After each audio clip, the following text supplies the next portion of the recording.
मनोक्रान्ति जिज्ञासु, मनोक्रान्तिकार एवं मनोक्रान्ति योद्धा मित्रहरू, सदाजी यहाँहरूलाई मनोक्रान्तिमय प्याजी स्वागत।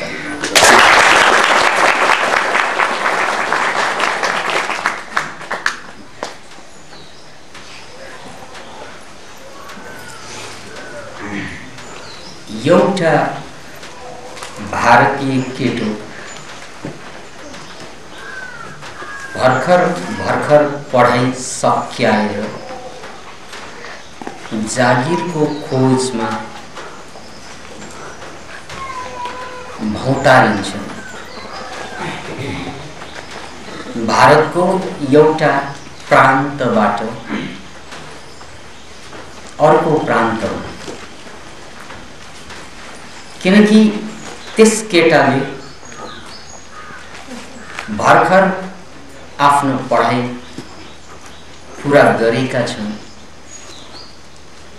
पढाइपछि हामीले खोज्ने नौकरी, किनकि हाम्रो पढाइको सम्पूर्ण विधि विधान नै हामीलाई नौकर बनाउनुमा सीमित छ। नाम जे दिनुस्, हामीलाई किन पढाइयो, किन शिक्षित बनाइयो भने 1% भन्दा कम मान्छेलाई नौकर चाहिएको छ। अलि स्ट्यान्डर्ड नौकर चाहिएको छ।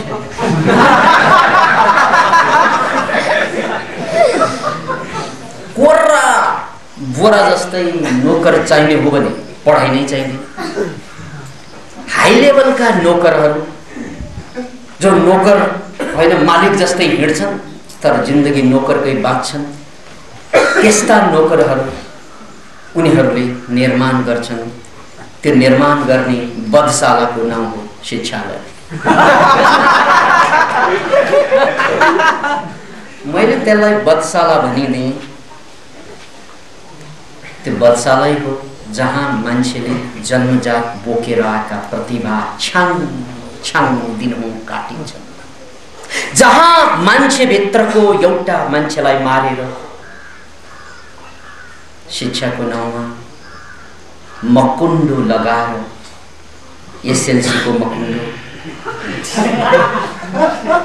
इंटरमीडिएट को मकुण्डो, आईए बीए को मकुण्डो, एमए पीएचडी को मकुण्डो लगाएर मान्छे जिन्दगी को नाटक गर्न यो संसारमा देखा पर्छ।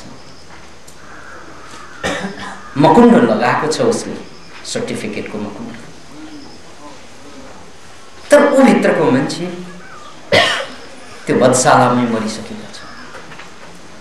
त्यो प्रतिभा जुन चीजको लागि ऊ जन्मेको हो, जसमाथि टेकेर उसले संसारलाई हाँक्न सक्थ्यो, जिन्दगीलाई आँक्न सक्थ्यो,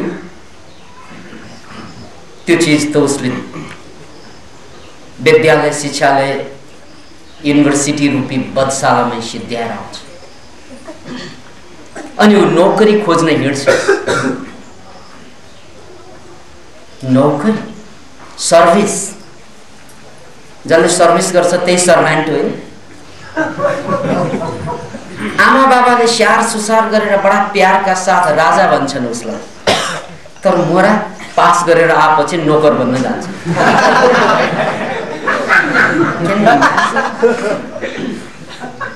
आमा बाबाले त उसलाई राजा र रानीकै रूपमा हेर्न चाहन्छन्, देख्न चाहन्छन्।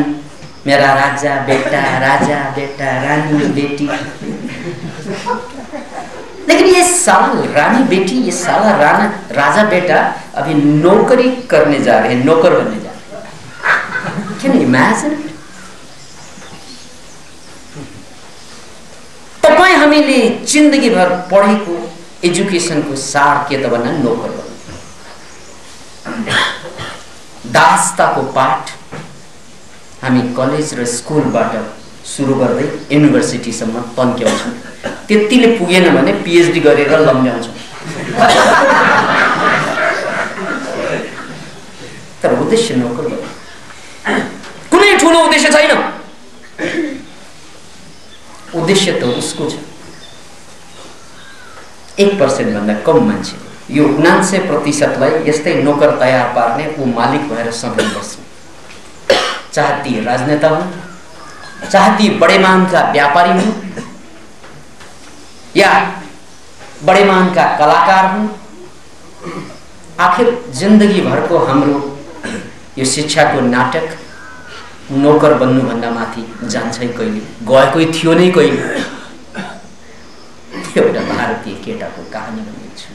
म हजुरहरूको बारेमा केही पनि भन्ने छैन।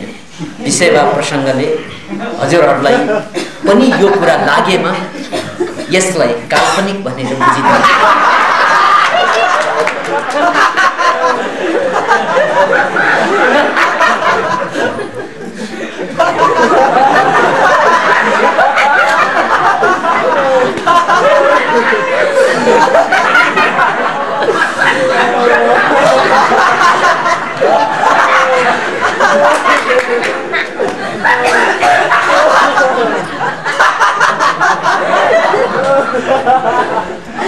म नेपालको कुरा गरिरहेछु,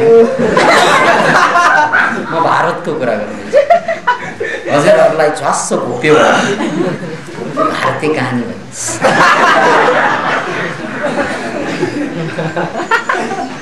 एउटा राम्ररी कलेजमा पास गरेको केटा अब चाहियो नोकरी र त ऊ एक ठाउँबाट अर्को ठाउँ, एउटा प्रान्तबाट अर्को प्रान्त, एउटा जिल्लाबाट अर्को जिल्ला नोकरीको खोजमा दौडधुप गर्छ। नोकरी नपाउने त कुरै आउँदैन। किन भन्नाले परमात्माले छोकरी र समाजले नोकरीको व्यवस्था गरिदिएकै हुन्छ। त्यसकारण केटालाई नोकरीको अभाव पर्दै पर्दैन। यदि नेपालमा छैन भने अरबमा गएर नोकरी गर्छन्, इराक पुग्छन्। त्यसकारण नोकरी र छोकरीको अभाव परमात्माले आधा जिम्मा लिएको छ। नोकरी जति तिमी सिर्जना गर, छोकरी जति म सिर्जना गर्ने।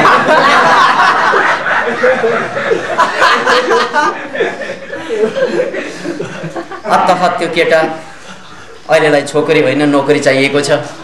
नोकरी पाएपछि छोकरी खोजौँला, आफ्नो ठाउँमा छ। र जागिरको खोजमा कलकत्ता जस्तो विषम सहर महानगरीमा भौतारिन्छ। कलकत्ता अद्भुतको सहर। द सिटी अफ जोय भन्ने किताब, आनन्द नगर भन्ने किताब पढ्नुभयो भने विश्वविख्यात किताब छ। कलकत्ताको चित्र ठ्याक्कै आँखा अगाडि आउँछ। सम्भावना पनि उत्तिकै भएको सहर हो र मान्छेले सबभन्दा घटिया काम गर्न सक्ने ठाउँ पनि कलकत्ता बनेको छ। त्यो बेलाको कुरो हो।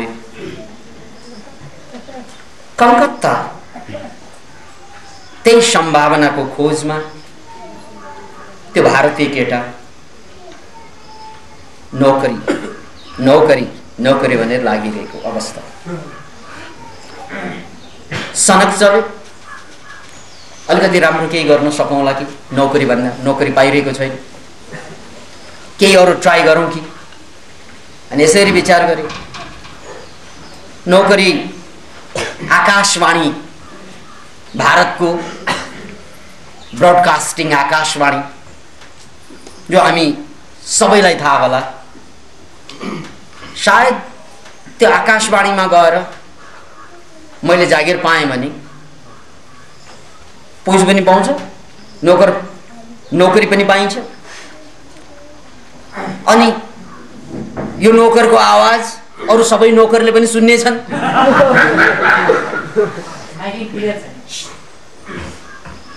अतः त्यस व्यक्तिले नौकरी खोज गर्दै जाँदा आकाशवाणीमा आवेदन गरे। यो ब्रोडकास्टिङ संस्था भएकोले स्वर परीक्षणमा जानुपर्छ। स्वरै ठिक छैन भने जागिर पाउने कुरा आउँदैन। किन भन्नाले आकाशवाणीको स्वर करोडौं करोड भारतीयहरूले, नेपालीहरूले र जसले बुझ्छन् त्यहाँबाट प्रसारण गरेका भाषाहरू, तिनीहरूको लागि एउटा ठुलो नेटवर्क। त्यसकारण त्यहाँ जागिर पाउनु भन्नु पनि, त्यहाँ नौकरी गर्नु भन्नु पनि महान सौभाग्यको कुरा। त्यसकारण त्यो केटाको आँखा त्यही लाग्छ। यो पनि ट्राई गर, नाम पनि आउने, दाम पनि आउने, काम पनि सजिलो, बोले पुग्ने। भोइस टेस्ट दिनुपर्छ भन्ने, भोइस टेस्ट दिन गयो, पटक पटक फेल, पटक पटक पास गर्न सकेनन् उनले। अधिकारीहरूले बताए तिम्रो स्वर कामै लाग्दैन रेडियोको लागि, सञ्चारको लागि। याद राख्नुहोस् यो सेन्टेन्स, तिम्रो स्वर काम लाग्दैन। कसले भनेको? यो विशेषज्ञहरूले, सामान्य मान्छेले भनेको होइन। विशेषज्ञहरूले भनिदिएको तिम्रो स्वर काम लाग्दैन है। भोइस टेस्ट गर्ने त विशेषज्ञ हुन्छन्। बिचरा केटो साह्रै निराश भएर फर्किएछन्। एउटा इच्छा थियो आकाशवाणीमा नौकरी गर्ने, जागिर खाने, त्यो पाएन। तर उनलाई पढाइएको भनेकै नोकर बन्नलाई हो। त्यसकारण ऊ नोकर बन्नुबाट कहाँ चुक्छ? एण केण प्रकारेण उसको पढाइको इज्जत त राख्नै पर्यो। त्यसकारण जसरी पनि नोकर बन्ने नै इरादा थियो। तर एउटा सानो कम्पनीमा, प्राइभेट कम्पनीमा नोकरी पाए। नपाउने कुरै भयो। त्यो प्राइभेट कम्पनीहरू खोलिएकै त्यसको लागि हुन्छ, तपाईँ पढेर आउनुहोस्, हामी तपाईँलाई नोकर बनाइदिन्छौँ। राम्ररी पढेर आउनुहोस्, राम्रो नोकर बनाइदिन्छौँ। अलिअलि पढ्नुहोस्, नराम्रो नोकर, अलिअलि नोकर बनाइदिन्छौँ। त्यसकारण उनले नोकरी पाए। नपाउने कुरै भयो। खोजेको कुरा नपाउने कुरा हुँदैन। पाएन। त्यही नोकरी पाउने क्रममा पनि उसको मनमा, उसको दिलमा सानैदेखि एउटा भिजन थियो, केही बनेर देखाउने। नोकरी गर्नु त उसको परिवारको कारणले, समाजको कारणले, त्यो पारिवारिक सामाजिक ट्रेन्डको कारणले पो के गर्ने भनेपछि पढेपछि नोकरी बन्नुपर्ने, यो हौवा, यो ट्रेन्ड, यसको कारणले पो उसले नोकरी खोजेको। तर उसको दिलमा त अर्कै कुरा थियो। ऊ नोकर कहाँ बन्न चाहन्थे? परमात्माले कसैलाई नोकर जन्माएको होइन। याद राख्नुहोस्, यो मान्छेको व्यवस्था। अतः यद्यपि उसले नोकरी खोजे पनि, सामाजिक कारणले खोजे पनि, उसको दिलले त भन्दैछ, यार त यसको लागि जन्मेकै होइनस्, त कहाँ आएर फँसिस्, त समाजको षड्यन्त्रको एकाइ बनिस्, त केही चिजको लागि जन्मेको हो। जसरी हरेक मान्छे केही चिजको लागि जन्मेको हुन्छ, त पनि त्यस्तै केही चिजको लागि जन्मेको हो। थम्याउनु गाह्रो परिरहेको थियो होला उसलाई। तर त जन्मेको यसको लागि होइन जसलाई तिमी नोकरी भन्छौ। किनभने नोकरी गरेर तिमी बुढो नोकर मात्रै बन्छौ। जिन्दगी तिमीले बनाउन सक्दैनौ, तिमी धन्य हुन सक्दैनौ। उमेर बढ्दै जान्छ, तुलनात्मक रूपमा तलब पनि बढ्दै जाँदा, तर तिम्रो असन्तोष त्योभन्दा 100 गुणा बढी बढ्छ। तिम्रो शरीर तिमीले सोचे भन्दा छिटो कमजोर हुन्छ। अतः यार उसको अन्तर्मनमा गुन्जिरहेको थियो, खोज केही, किनकि तिमी नोकर बन्नको लागि जन्मेकै होइनस्, त नोकर बन्नको लागि जन्मेको होइनस्। ट्राई गरे किन भन्नाले दिलमा यस्तो आवाज थियो उसको। त्यसकारण उनले एउटा फिल्ममा ट्राई गरे। एउटा फिल्ममा जाउन त त्यसो भए आकाशवाणीले त झापड हानिसक्यो। के भयो त अर्को झापड पनि खानलाई अर्को बाँकी छ गाला। एउटा पो गयो अर्को त बाँकी छ। लेट मी ट्राई गर्दा गर्दा जागिर पनि खाँदै ट्राई पनि गर्दै जागिर पनि खाँदै ट्राई पनि गर्दै गर्दै गर्दा रेशमा और शेरा भन्ने एउटा सिनेमा चलि सुटिङ हुनेवाला थियो। पा जागिर उनले खोजे भन्दा राम्रो। साँच्चै अर्थमा त्यो उसको लागि नोकरी थिएन, जागिर थियो। अलिकति इज्जतदार कुरा, जागिर पाए जस्तो लाग्यो उसलाई। नोकरी भन्दाले नोकर नोकर बने जस्तो नोकरी गनाउँछ यो, साउ गनाउँछ। तर जागिर भनेपछि अलिकति इज्जतदार जागिर पापा जस्तो भाव। तर त्यो जागिर थिएन, फिल्मको कन्ट्र्याक्ट थियो।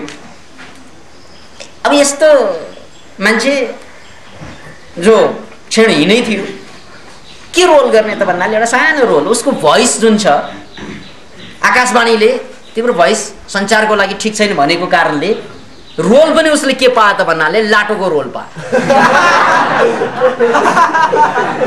मान्छेले कसरी धोका दिँदो रहेछ। रोलै पनि के लाटोको रोल, बोल्नु पर्दैन भोइस नचाहिने। अब हरेक सिनेमामा त भोइस नचाउने हुँदैन, भोइस त चाहिए। सुरु भयो करियर। उस भित्र जलिरहेको बर्निङ डिजायरले बिस्तार बिस्तार बाहिर आउने एउटा सेडो पार्ट, एउटा सुराख, एउटा होल, एउटा पाल, एउटा भ्वाङ निस्क्यो प्रतिभालाई प्रदर्शन गर्ने। बस आत्मसम्मान चुलियो उसको, त्यस केटा जो अहिले सानो नोकरी अझै गर्दैछ। जुन मान्छेको भोइस विशेषज्ञहरूले भनेका थिए कि तिम्रो भोइस सञ्चारको लागि काम लाग्दैन। Can you imagine it? त्यो भोइस आज भारतीय सञ्चार जगतको सबभन्दा लोकप्रिय भोइसको रूपमा उभरियो, Amitabh Bachchan. Can you imagine?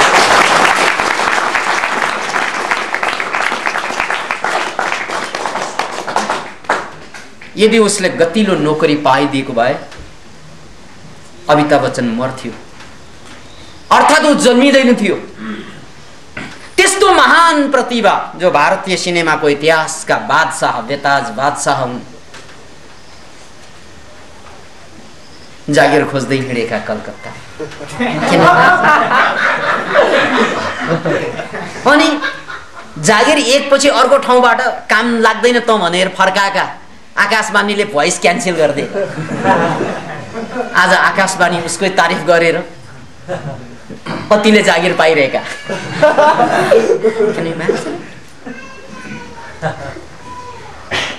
या त्यसकारण मैले स्कुल कलेजलाई बधशाला भन्नुको कारण त्यही हो, जहाँ लाखौं करोडौं अमिताभ बच्चनहरू जन्मन अगाडि काटिन्छन्, मारिन्छन्, मरिन्छन्।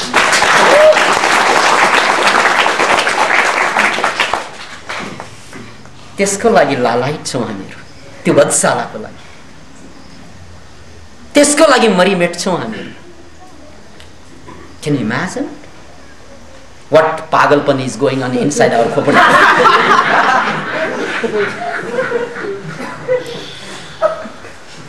मान्छे जन्मिन्छन् र जन्मिना साथ नै उसले प्रतिभाको बिउ बीज बोकेर आउँछ।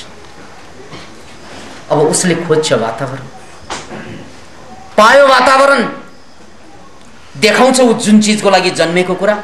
पाएन वातावरण, बिउ अरूको भ्यूमा आउन अगाडि नै मर्छ। किन? ऊ त बिउ सानो छ, देखिँदैन, अर्को बिउले थिचेर बस्या हुन्छ।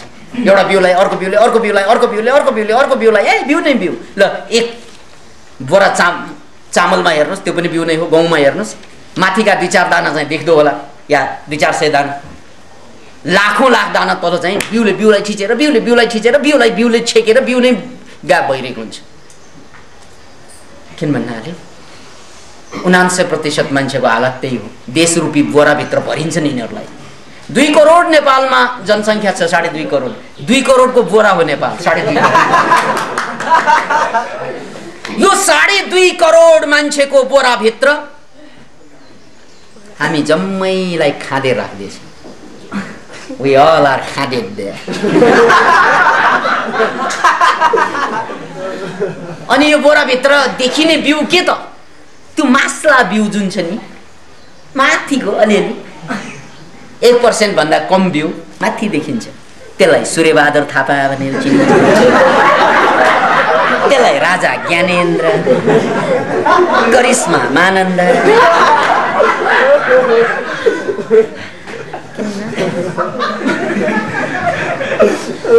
टेलिभिजन खोल्नुस्, हामी त बोराभित्र कता कता उनीहरू मात्रै आउँछ।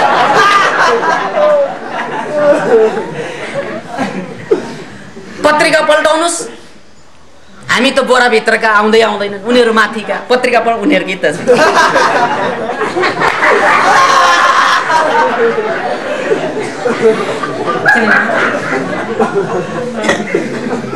यार नेपालको पत्रिका, नेपालको टेलिभिजन सबै नेपालको रे। टेलिभिजनमा हामी आउँदैनौँ, उनीहरू नै आउने हो। जहिले पनि उनीहरू नै हुन्छ। त्यो मास्ला बिउ हो। तल्ला त हामी जम्मै चाहिँ त्यो बिउले ठिचेर बिउ बेपत्ता। त्यसकारण यदि तपाईँलाई लाग्छ तपाईँसँग देश छ भने त्यो भ्रम हो। तपाईँसँग कुनै देश छैन, हामी सर्वहारा हौँ। केही छैन हामीसँग, केही छैन। छ भने बाँच्नुको पीडा छ, बस त्यति हो। बाँच्नुको पीडा बाहेक आफूलाई छाम्दा भेट्टाउनेहरू के छ हामीसँग? भन्नुहोस् त। सबै मोज मस्ती, दुनियाँ दिवाना गर्ने त यही मास्ला। अनि विदेश जानु पर्यो भने त्यो तल्लो गाउँको बिउ त आउनै सक्दैन, बोराभित्र छ, माथि नै उडेर जान्छ पहिल्यै। सम्मेलन अमेरिकामा, जापानमा, जर्मन हुइक जान्छ, फुइक आउँछ फेरि त्यही।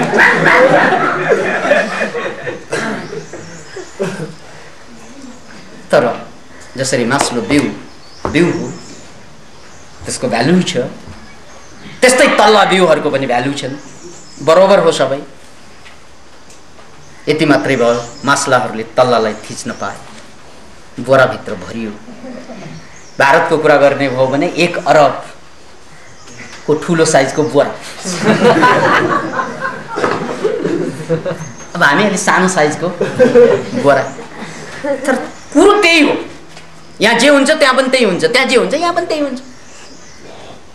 केही पनि फरक छैन। अतः सोच्नुस्, यो तपाईँ भित्रको अमिताभ बच्चन किन मरिरहेको छ? हामी जम्मै अमिताभ बच्चन हौँ। तपाईँको नाम जे होला, काम जे होला, थर जे होला, लिङ्ग जे होला, तर अमिताभ बच्चन हो तपाईँ पनि। मात्र जाहिर खाएर बसेर पो, रेसमा और शेरा फिल्म नआएर पो, मौका नपाएर पो। जसरी हरेक बिउ रुख बन्ने हकदार हुन्छ, हरेक मान्छे अमिताभ बच्चनको उचाइ छुने हकदार हुन्छ। याद राख्नुहोस्, हरेक मान्छे अमिताभ बच्चनको उचाइ छुने हकदार लिएर नै बोकी जन्मेको हुन्छ। हकदार हो के बिउ, यो बिउ रुख बन्ने, यो बिउ चाहिँ रुख नबन्ने भन्ने होला। सामान्यतया हुँदैन। त्यही सडे गलेको बिउ पर्यो भने बेग्लै कुरा, नत्र प्राय जसो बिउ रुख बन्छ। रोप्नु पर्छ उसको। हामीले रोपेनौँ, हामीले सजायौँ। हाम्रो बिउलाई लगेर च्याट्ट ग्लासमा राखेर, है, आई ग्लास लेखेर कि यो हो मेरो घरको बिउ। माटोमा जानु पर्थ्यो, बाबु नजा तिमीलाई चिसो पर्ला। तसले यसरी घरभित्र माया गरी गरी सडाइएका बिउको नाउँ नहो हामीहरू। हाम्रो घर हामी भित्रको सम्पूर्ण क्षमतालाई सडाउने बस त्यो कारागार सिवाय के बनेको छ? कसको घर विकास हुने माध्यम बनेको छ? यो त कारागार। The biggest jail, the most profound jail ever human beings have created is homes where you never go. संसारमा जे जति महापुरुषहरू आए घरलाई तोडेर र छोडेर मात्र घरमा बसेर आए। चाहे त्यो बुद्ध हुन् या जिजस हुन् या मोजेस हुन् या मोहम्मद हुन् या गुरु नानक हुन्, घरलाई तोडेरै मात्र छोडेरै मात्र घरमा बसे। एक्वेरियम भन्दा ठुलो कहिल्यै बन्दैन मित्र। यति जनरल नलेज त होला है हामीसँग। व्हेल माछाको भुरा, साना साना भुराहरू। व्हेल माछा भनेको धेरै ठुलो हुन्छ, सबभन्दा ठुलो माछा, तर त्यसका भुरा सानै हुन्छ। त्यसलाई लगेर एक्वेरियममा लगेर राखिदियो भने व्हेल माछाको भुरा व्हेल माछा बन्दैन, असला माछा बन्छ या मर्छ, दुई मध्ये। किनभने व्हेल माछाको भुरालाई पनि व्हेल माछा बन्नको लागि एक्वेरियम तोडेर सागरमा जानुपर्छ। तपाईँ हामी जम्मै त्यही भुराहरू। अब भुरा मात्रै हुन्छौँ हामी।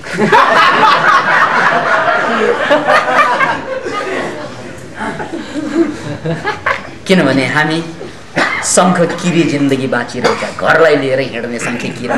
धेरै टाढा जान सक्दैन यिनीहरू। तपाईँले कछुवा दौडेको देख्नु भएको छ? दौड्न सक्दैन, किन? घर बोकेर हिँड्छन्।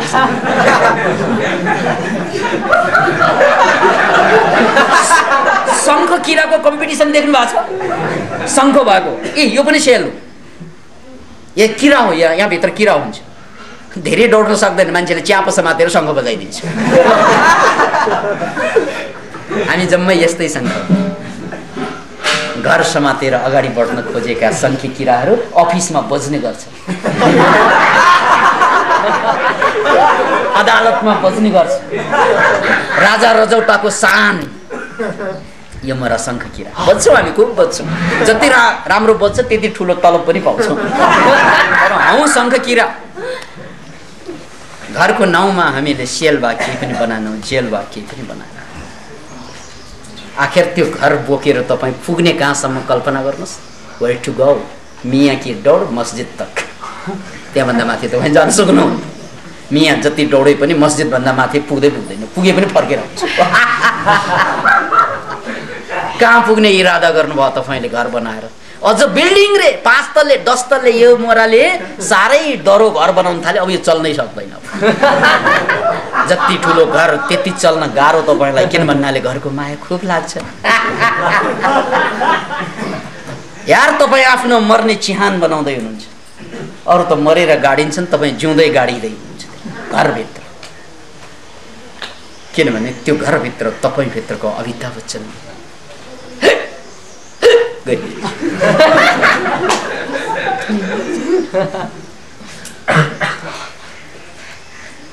अतः अमिताभ बच्चनले पछि आफू शिखरमा पुगिसकेपछि धेरै मान्छेले धेरै किसिमबाट उनलाई आग्रह गरे कि तपाईँ ठुलोबाट उडेर, एउटा ठुलो जस्तो जीवनबाट उडेर चन्द्रमा जस्तो उचाइमा पुगेको मान्छे, अतः तपाईँ हामी सबैको लागि आदर्शको पात्र मात्र होइन, हाम्रो लागि भगवान नै हुनुहुन्छ। किनकि मान्छे त तपाईँ हामी जस्तै यस्तै धुलोबाट सुरु भएको जिन्दगी तपाईँको। हामीले जसरी जागिर खोजेर हिँड्छौँ, भड्किन्छौँ, राम्रै चिजलाई पनि हाकिमले तेरो स्वर ठिक छैन भनिदिए जस्तै राम्रै मान्छेलाई पनि बेवकुफ बनाएका हामीहरू। बाउले 1000 पल्ट गाली गर्छन्, आमाले ठोक्छन् हामीलाई, कि त कामै नलाग्ने भनिदिन्छन्। धेरैपल्ट भनेपछि विश्वास पनि जाग्छ, साँच्चै काम।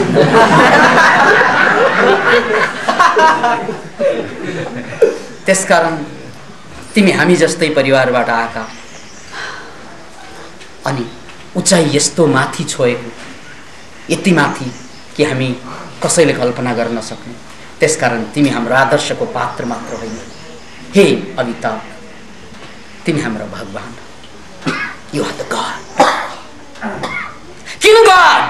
भन्नाले हामी पनि त्यही ठाउँका, हाम्रै बिरादरीको मान्छे नहो तिमी, हाम्रै वर्गको मान्छे नहो तिमी।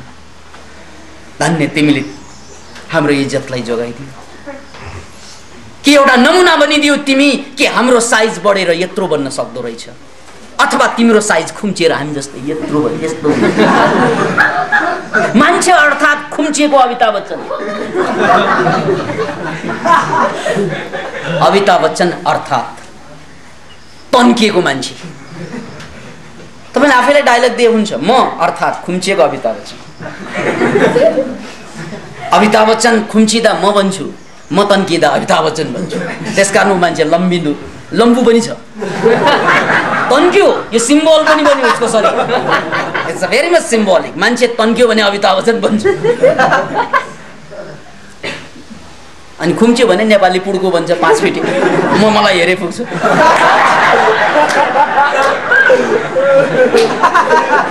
तन्कनु पायो अमिताभ बच्चन, खुम्च्यो भने विकास आनन्द। हाइटको कुरा गरे।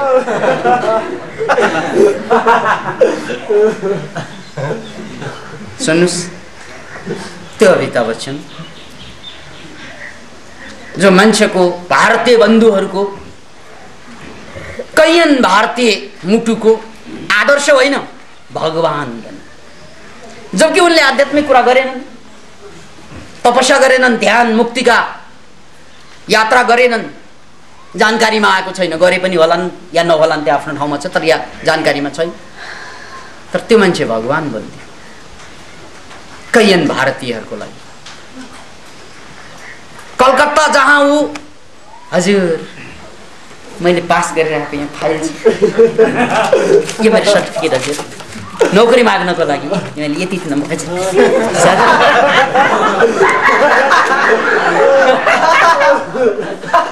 यसरी दर दर हिँड्दै सर्टिफिकेटको झोली थाप्दै नौकरी माग्दै हिँडेका नोकर थिए।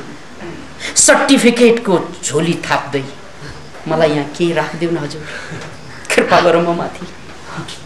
Can you imagine it? त्यो अमिताभ बच्चन त्यो जागिरको भिख माग्दै हिँडेको सर्टिफिकेटको झोलीमा। आखिर शिक्षाले बनाएको त्यही न हो उसलाई। आज त्यही कलकत्तामा अमिताभ बच्चनलाई भगवानको ठाउँमा अमिताभ बच्चन चट्ट राखेर मन्दिर बनाएको छ। यदि तपाईहरुलाई थाहा छैन भने थाहा पाउनु सही।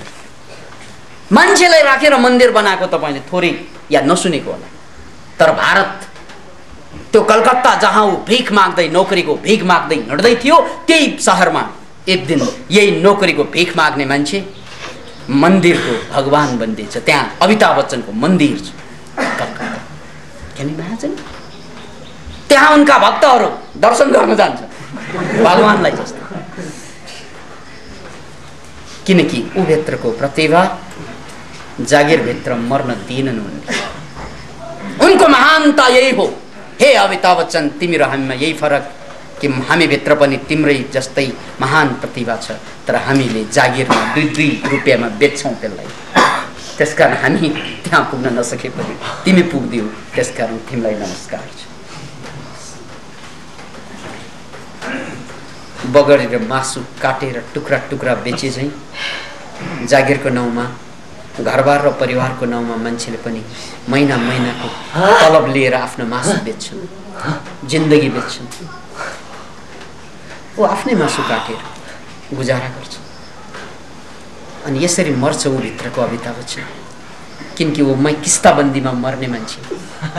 हामी किस्ताबन्दीमा मरिरहेका अमिताभ बच्चन हरेक महिना मर्छौँ, हामी बेच्छौँ आफूलाई, किनकि हामीलाई ट्रेन त्यसरी नै गरियो। दास्ता को पाठ पढ़ाइयो, माँ के झूठ के साथ हमें, माँ के दूध के साथ हमें झूठ पिलाए गए। सक्यो हामी आमाको दूध तान्दै त्यो आमाको दूधमै झूठको पाठ सिकेर आउँछौँ। आफूभित्रको हत्या त्यो दुधै भित्र लेखेर ल्याएको हुन्छ। आफूभित्रको मान्छेको हत्या। Can you imagine it? लाखौं करोडौं मान्छेले अमिताभ बच्चनलाई सोधे, हे अमिताभ, कसरी तिमी पुग्यौ त्यो शिखरमा? बताइदिए हामीलाई। हे अमिताभ, तिम्रो सुरुवात र हाम्रो सुरुवात उस्तै उस्तै। हे अमिताभ, तिम्रो खुबी र हाम्रो खुबी उस्तै उस्तै। हे अमिताभ, तिम्रो पढाइ र हाम्रो पढाइ पनि उस्तै उस्तै। तर हामी सेफ्टी ट्याङ्कीका किरा जस्तै एउटा साँघुरो संसारभित्र एकले अर्कोलाई ठिच्दै, एकले अर्कोलाई खाँदै बाँचिरहेका छौँ। बस दुरुस्त तिमीलाई हेर्दा लाग्छ कि हामीले घरको नाउँमा सेफ्टी ट्याङ्की बनाएका छौँ, जहाँ किरा पर्छ, म्यागट्स, किरा, अंकुशी किरा, औंसे किरा।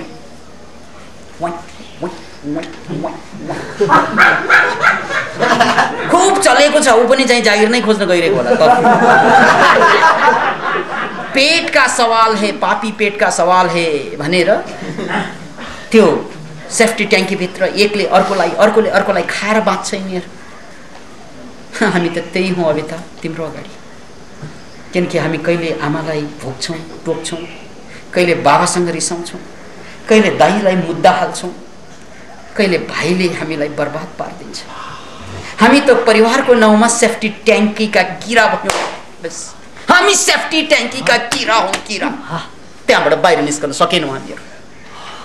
बस दाइलाई खाएर, भाइलाई खाएर, आमालाई खाएर, बाउलाई खाएर, छोराले छोरीले, छोरीले छोरालाई, एकले अर्कोलाई पेल्दै पेल्दै आखिर हुने के त भन्नाले त्यही सेफ्टी ट्याङ्कीको किरै भएर मर्ने।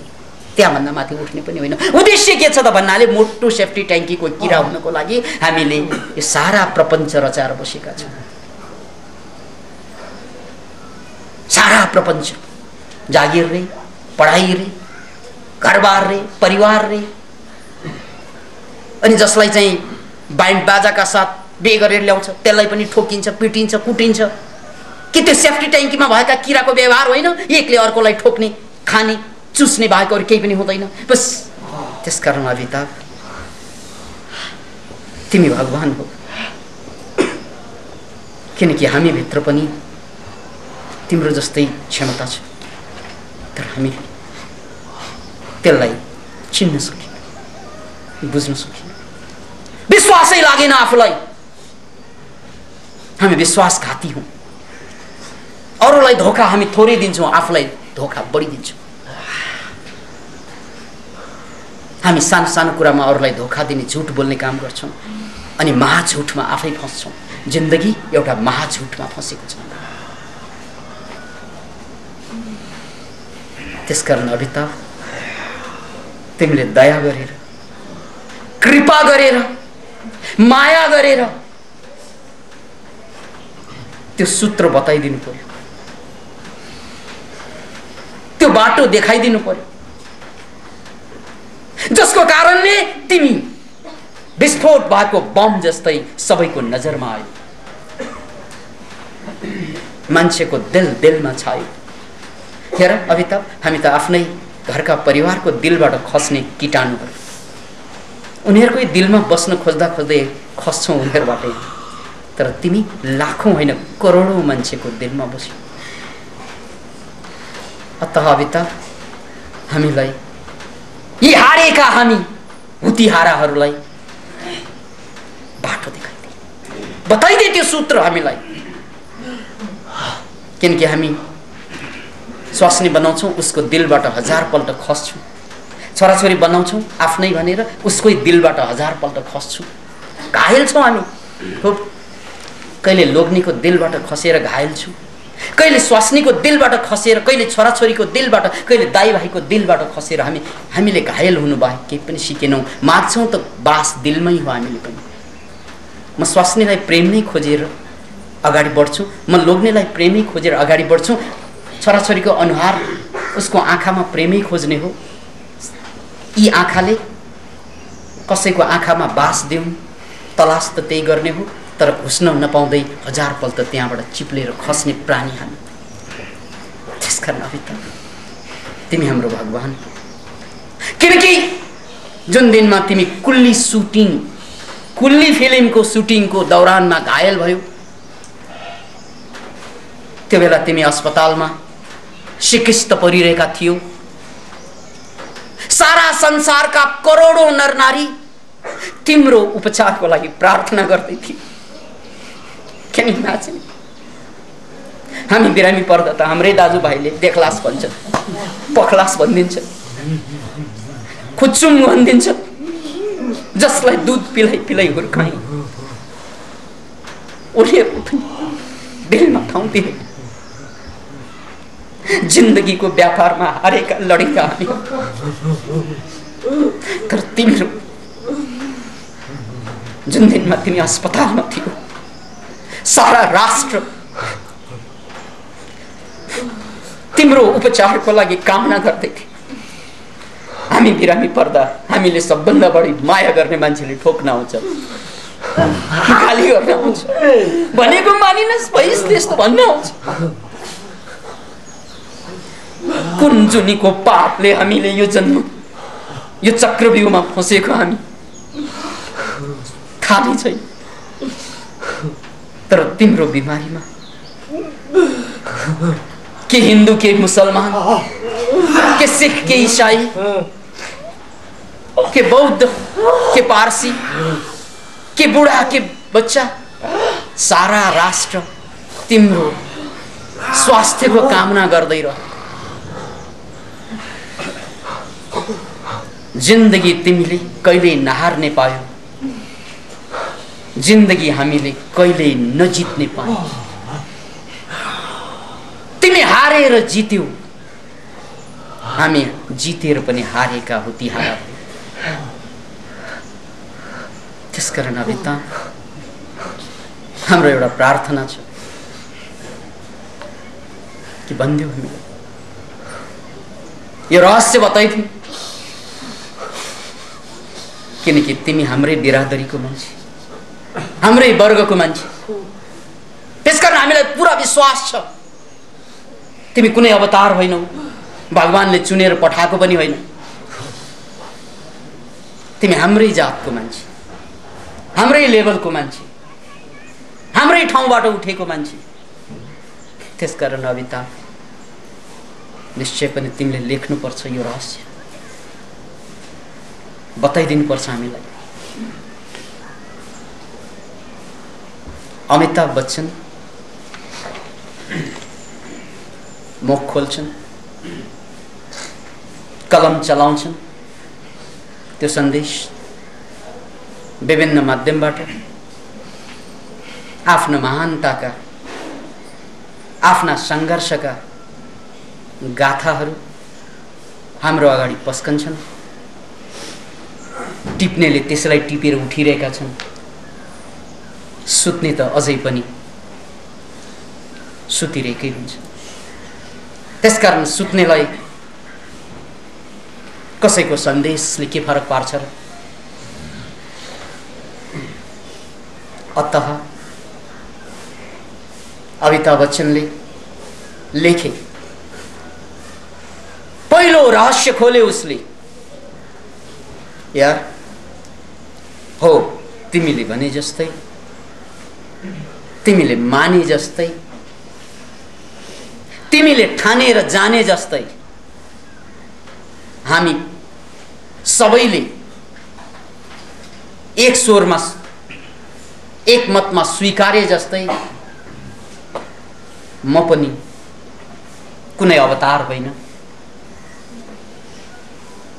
कुनै तिमीहरूभन्दा भिन्न प्राणी पनि होइन। तर एउटा कुरा भने, मैले जुन समाए तिमीहरूले समाउन बाँकी मात्रै रह्यो। मैले एउटा ढुङ्गामा टेके र यहाँसम्म आइसके पुगे, तिमीहरूले त्यो ढुङ्गालाई चिन्न बाँकी छ, टेक्न बाँकी छ। फरक तिमी र ममा यति कुरो तिमीले र मैले उस्तै पाएको हो जिन्दगीको रूपमा। र फरक यति हो कि एउटा हतियार मैले जुन समाए, त्यो हतियार तिमीले अझै पनि समाउन जानेका छैनौ, जबकि त्यो हतियार सबैलाई उपलब्ध छ, नभएको होइन। सबैले जन्मजात त्यो हतियार पनि बोकेर आएको हो, तर तिमी त्यो हतियारमाथि विश्वास गर्दैनौ, भरोसा गर्दैनौ, समय समय छोड्छौ, पुनः पुनः समाउँछौ, पुनः पुनः छोड्छौ, र यसरी छोड्ने र समाउने प्रक्रियामा तिमीले आफ्नो विश्वास गुमाउँछौ आफैमाथि र तिमी कमजोर हुन्छौ, क्षीणहीन हुन्छौ। फरक यति मात्रै हो, त्यो हतियार तिमीमा पनि छ, ममा पनि छ। मैले त्यो हतियारलाई एकचोटि समाएपछि जिन्दगीभर छोडिनँ, अहिले पनि छोडेको छैन। तिमीले त्यो हतियार हिजो पनि समाएको थियो, पटक पटक छोड्यौ, कुनै दिन आज पनि समाउलाउ, तर हिजो छोडेको नजिरको कारणले फेरि त्यो हतियार तिमी छोड्छौ र तिमीले आफूलाई अझै हाइट सानो पार्छौ। त्यति मात्रै फरक हो तिमी र ममा। के हतियार नि त्यो है, मसँग पनि चाहिँ कुरो अमिताभको यो भारतीय हतियार हो कि नेपाली हो भनेर कसैले सोच्दो, यो हिन्दीमा चल्ने हतियार कि नेपालीमा पनि चल्छ विचार आउँदो। ठिक छ, त्यो हतियार सिम्पल केही पनि होइन, त्यो हतियार हो संकल्प। मैले संकल्प गरेँ जिन्दगीलाई उठाउने, भीष्म प्रतिज्ञा गरेँ मैले कि म आत्महत्या गरेर मर्छु, तर पुरानो घिसीपिटी जिन्दगीमा फर्कन। बस मेरो त्यो अडान जिन्दगीभर कायम रह। तिमीले यस्तो अडान एकपल्ट होइन कयौँपल्ट गर्छौ र फेरि फेरि आफैले थुकेको थुकलाई चाटेर जनावर र पशुको दर्जामा आफैलाई झार्छौ। फरक तिमी र ममा यही हो, बुझ। संकल्प तिमीले नगरेको कहाँ हो र मलाई थाहा छ। संकल्प तिमी किन नगर्दैनौ र मलाई थाहा छ। गर्छौ तिमी पनि संकल्प, गरेँ मैले पनि संकल्प। तिमीले संकल्पको हजार विकल्प खोज्छौ। याद राख, तिमी संकल्पको विकल्प खोजी खोजी बाँच्ने अवसरवादी हौ। म संकल्पसँगै मर्ने संकल्प लिएर अगाडि बढेँ। म अवसरवादी बनेँ, तिमी अवसरवादी हौ। अवसरवादी एउटा कुरा बोल्छौ, त्योभन्दा राम्रो सुखद पायो भने त्यसलाई छोडेर झ्याप्प अर्कोतिर बाँदरले जस्तै खुट्टा हाम फाल्छौ, भ्याउतो जस्तै उफ्रन्छौ र तिमी भ्याउतै हुन्छौ। अन्त तिमीले आफ्नो दर्जा झार्छौ। फरक तिमी र ममा यति, म पनि भ्याउतो जस्तै उफ्रेको थिएँ, बाँदर जस्तै उफ्रेको थिएँ, तर एकपल्ट यसरी उफ्रेँ कि फेरि फेरि पुनः उफ्रनै पर्यो। तिमी अझै उफ्रदैछौ र त भ्याउतो हौ। तिमी अझै उफ्रदैछौ र त बाँदर बन्यौ। मैले पनि छलाङ त लगाएकै हो, तर म फेरि फेरि जमिनमा फर्किएँ। जुन जमिनलाई मैले छोडेँ त्यो जमिनमा मैले फर्केर पनि कहिल्यै हेरेँ। जुन मुकामलाई मैले छोडेँ त्यसमा फेरि पनि टाउको फर्काएर पनि हेरिन। तिमी त्यो मुकामलाई 100 पल्ट छोड्छौ, 1000 पल्ट फर्कने विचार गर्छौ, 99 पल्ट फर्कन्छौ। फरक तिमी र ममा यति हो, केही फरक छैन तिमी र ममा। साह्रै झिनो मसिनो छ फरक। संकल्प तिम्रो विकल्प सहित हुन्छ, संकल्प मेरो मृत्यु सहित जोडिन्छ। म संकल्प फेर्नुभन्दा मर्नुलाई जिन्दगी ठान्छु। तिमी संकल्प फेर्नुलाई आफ्नो धर्म मान्छौ, परिस्थितिलाई देखाउँछौ, मनस्थितिलाई बदल्छौ। म परिस्थितिसँग जुझ्दै रहेँ, म परिस्थितिसँग लड्दै रहेँ, मर्ने हौसला बुलन्द गर्दै रहेँ। परे म मरौँला, तर परिस्थिति बदलिँदैमा मेरो मनस्थिति बदलिँदैन भनेर डटेर रहेँ। तिमी परिस्थितिको हावा जहाँ जहाँ मोडिन्छ आफूलाई त्यही मोडेर बसेका काटेको चङ्गा जस्तै छौ। र त तिमी खत्तम भयो, र त तिमी उठ्न सकिन, र त तिमी जहाँ छौ बारम्बार बज्रिनी हिसाबले ठोक्कर खाई खाई त्यही बस्यो। तर मैले पहाड़ों से जो टकराए उसे तूफान कहते हैं। पहाड़ों से जो टकराए उसे तूफान कहते हैं, तूफान से जो टकराए उसे इंसान कहते हैं। मैले यही आदेश आफूलाई म परिस्थिति रूपी पहाड, म परिस्थिति रूपी तूफानलाई झेल्दै अगाडि बढेँ। तिमी परिस्थिति रूपी तूफान पिठ्यौं फर्काएर भाग्दै गयो। हरेक परिस्थिति कठोर हुँदा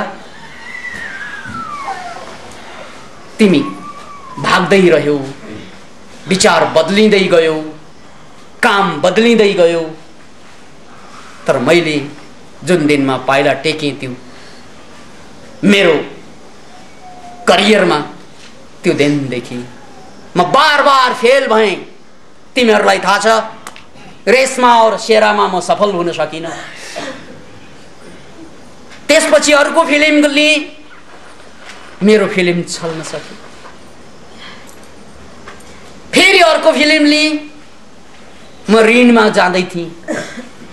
कति साथीहरू, कति मेरा आफन्तहरू मलाई बार बार भन्थे, यार जागिर खाएर बसेको मान्छे तलब त आउँथ्यो, तिमी बार बार सिनेमामा घाटा खाएर आत्महत्या गर्दैछौ। तिमी याद राख्नु यो कुरा। त्यो त्यस व्यक्तिको कुरा हो जसले सिनेमाको इतिहासको सबभन्दा उचाइ सगरमाथा माउन्ट एभरेस्टको रूपमा उभिन सफल भयो। त्यस्तो व्यक्ति अतः बारम्बार फेल भएको व्यक्ति, बारम्बार उनको सिनेमामा असफल भएको व्यक्ति। तिमीमा दम नै छैन, तिमीमा ट्यालेन्टै छैन, तिम्रो कारणले हाम्रो फिल्म सुद्धा चलेन, यस्ता कुरा डाइरेक्टरबाट समेत खपेको मान्छेमा। अमिताभ, यो तिम्रो अन्तिम चान्स हो, त्यसपछि तिमी सिनेमाबाट आत्महत्या गरे हुन्छ, त्यस्ता कुरा खपेको मान्छेमा बारम्बार धम्की, विरोध, निराशा। कुनै पनि मेरा सुरुका फिल्म हिट हुन सकेन। हजारपल्ट मेरा आफन्तहरूले मलाई फोन गरेर भन्छन्, यार फर्क जागिरमा, तिमी कति ऋण लिएर नाटक गरेर बस्यौ, एक दिन यो फ्रस्ट्रेसनको कारणले गर्दा तिमी पागल बन्छौ, त्यसकारण फर्क जागिरमा। तर मैले फर्किन जागिरमा। मैले त्यही दिनमा पनि ठाने म मर्छु, तर फर्किन सक्दैन म जागिर, किनकि म त्यसको लागि जन्मेकै हो। मलाई त भ्रममा पारिदिएको, चक्रव्यूहमा फसाइदिएको, त्यसकारण म त्यहाँ फर्किन। बरु यही बाटोमा जाँदा जाँदै मर्छु म, तर फर्किन्न यहाँ। थाहा छ तपाईँहरू सबैलाई, अमिताभ बच्चनका सुरुका सम्पूर्ण सिनेमा फेल भयो, सम्पूर्ण। 1975 को हाराहारीमा उनको दुईवटा फिल्म रिलिज भयो, दीवार र शोले। बस त्यो दुईवटा सिनेमा अगाडि एउटा सिनेमा जो अन्तिम चान्स दिएको थियो, डाइरेक्टरले उनलाई भनेको थियो, मैले सुनेको थिएँ कुरा, कि अमिताभ यो तिम्रो अन्तिम सिनेमा हुनेछ हाम्रो तर्फबाट। यदि तिमीले यो सिनेमालाई चलाउन सकेनौ, तिम्रो कारणले असफल भयो भने हामी तिमीलाई कुनै पनि हालतमा फिल्ममा प्रवेश दिनेछौँ। त्यो फिल्म उनको जन्जिर थियो, जहाँ उनले पहिलोचोटि जीवन र मरणको युद्ध लडे। उठे भने अब यही सिनेमाबाट उठ्ने हो, नभए त म सकिने। त्यो सारा प्राण जब उनले लगाए त्यो एक्टिङमा, बस त्यही फिल्म उसको हिट भयो। उनलाई उठाए जन्जिरले।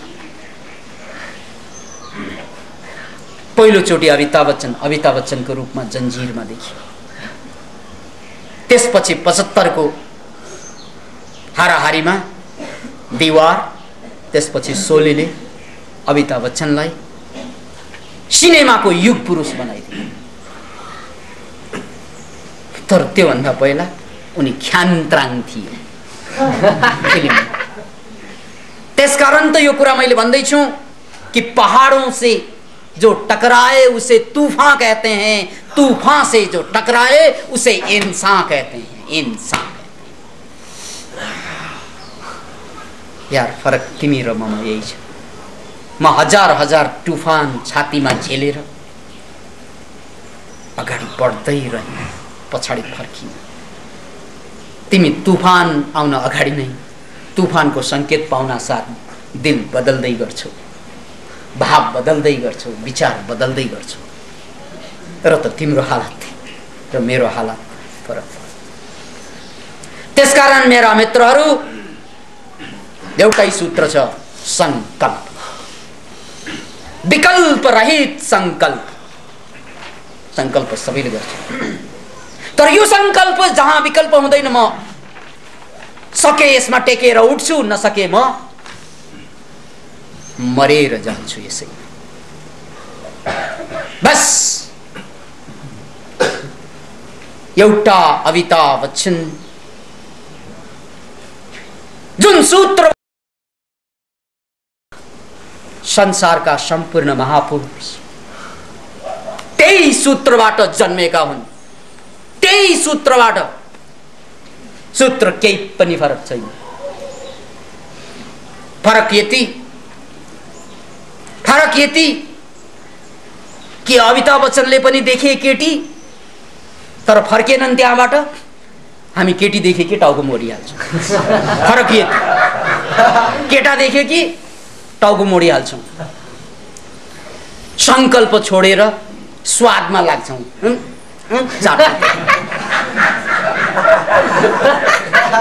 इन्द्रियमा फस्छौँ। 5वटा इन्द्रियले जहाँ जहाँ तान्यो त्यहाँ त्यहाँ चन्दा दिँदै जान्छौँ। आफ्नो जीवनको लक्ष्य चन्दा दिँदै जान्छौँ, भागबन्दा लगाउँदै जान्छौँ 5वटा इन्द्रियलाई। फरक यति, अहिले पनि के गरिरहेका छौँ, त्यही इन्द्रियलाई आफ्नो लक्ष्य मारी मारी चाहिँ खाइरहेको त होइन, अरू के गरेर बसेका छौँ। फरक यति तिमी र ममा। अतः एउटा कुरा सिक,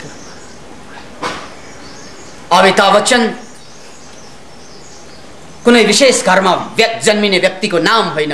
अमिताभ बच्चन संकल्पको गर्वबाट जन्मिने प्रतिभाको नाम हो। त्यसकारण यो संकल्प गर्ने हो भने तिमी पनि अमिताभ बच्चन छ। ताकत कसैको,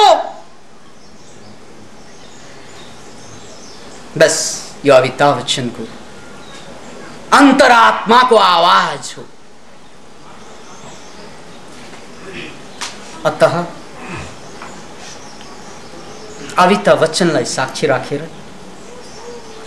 हामी जीवनको विज्ञानलाई बुझ्न खोज्दैछौँ, हामी सफलताको रहस्यलाई उद्घाटन गर्दैछौँ।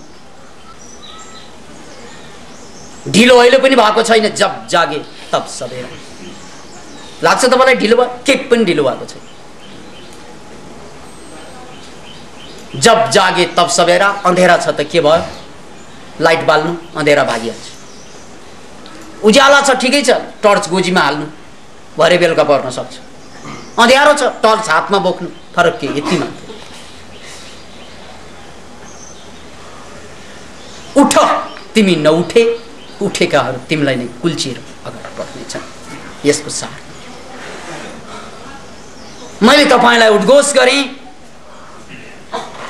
कि यो अमिताभ बच्चनको कुरा मात्र होइन, यो प्रकृतिको कुरा हो, यो विधि विधान हो।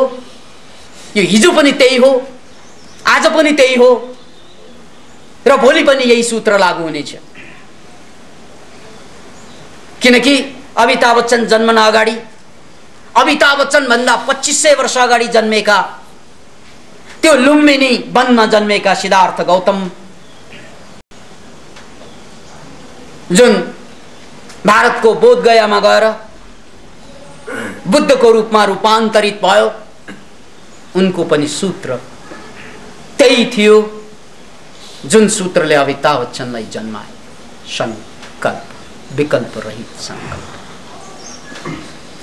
अतः बौद्ध धर्मको सम्पूर्ण सार आर्य अष्टाङ्गिक मार्ग र त्यो आर्य अष्टाङ्गिक मार्गको दोस्रो सूत्र नै सम्यक संकल्प। याद राख्नुहोस्, बुद्धले निर्विकल्प संकल्प भन्ने शब्द प्रयोग गर्नु भएन। उनले प्रयोग गरेको शब्द हो सम्यक संकल्प, राइट रेजोल्युसन। किनकि रेजोल्युसन हामी सबैले गर्छौं, संकल्प हामी सबैले गर्छौं, तर सम्यक भएन। परिस्थिति अनुसार बदलिने संकल्प सम्यक हुँदैन। अतः आज बुद्धको अवसानको 2500 वर्ष 2600 वर्षको सेरोफेरोमा बौद्ध धर्मको सार अझै पनि यही हो कि यदि जिन्दगीलाई बदल्नु छ भने, जिन्दगीलाई उठाउनु छ भने ढिलो कहिल्यै हुँदैन, जब जागे तब सवेरा। र त्यसको सूत्र हो सम्यक संकल्प। संकल्प जहाँ कुनै विकल्प हुँदैन। विकल्प वरण गर्नुभन्दा म मृत्युलाई वरण गर्छु। म पछाडि हट्नुभन्दा मरेर अगाडि एक कदम भए पनि अगाडि खस्छु। म मरेर अगाडि खस्छु तर पछाडि मुडेर हेर्दै, मर्नै परे पनि अगाडि खसेर मर्छु। बस सम्पूर्ण बुद्धिज्मको सार त्यही हो। जुन चीजले बुद्ध जन्मायो त्यो पनि सम्यक संकल्प थियो। उनी बोध गयाको पिपल बोट मुनि संकल्प लिएर बसेका थिए। अधिष्ठान जसलाई भनियो एउटै आसनमा, आफ्नो उद्देश्य पूरा नभएसम्म आसनबाट नहट्ने, बरु मरेर जाने अधिष्ठान। उनको अधिष्ठान थियो म मरेर जान्छु, तर बुद्ध हुन अगाडि यो आसन छोडेर उठ्दिन। Can you imagine it? बुद्धको कुरा कहाँ बुद्ध, कहाँ अमिताभ बच्चन, तर जन्मिने दुवै सूत्र एउटै। चाहे त्यो अमिताभ बच्चनको शिखर होस् या गौतम बुद्धको शिखर हुन्, तर दुवैको सुरुवातको बिन्दु त्यो संकल्पै हो। बुद्धको त्यो संकल्पै थियो म मरेर जान्छु, तर बुद्धत्व पाउन अगाडि, बोधि ज्ञान ममा घट्न अगाडि म खुट्टा छोडेर उठ्दिन। म यही मुद्रामा, यही आसनमा म मर्न राजी छु, उठ्न राजी छु। बस यही अधिष्ठान, यही संकल्पको कारण आज भन्दा झन्डै 2600 वर्ष अगाडि बोध गयामा सिद्धार्थ कुमार बुद्धको रूपमा रूपान्तरित, र यता अमिताभ बच्चन त्यही संकल्प कि म मरेर जान्छु, तर मेरो संकल्पबाट हट्दैन, बढ्दै रहे, नभन्दै अमिताभ बच्चनको अवतरण। अतः बन्धुहरू, यो सबैको लागि खुला द्वार हो। 2600 वर्ष अगाडि पनि र आज पनि देरी केहीको पनि छैन। बस यो प्रवचनबाट अमिताभ बच्चन र भारतका अमिताभ बच्चन र नेपालका बुद्धलाई साक्षी राखेर हामीले पनि एउटा संकल्प लिन सिकौं। बस, अनि एउटा बुद्ध होइन, हजारौं बुद्ध जन्मिने छन्। एउटा अमिताभ बच्चन होइन, हजारौं अमिताभ बच्चन जन्मिने छन्। किनकि सूत्र यहाँ छ।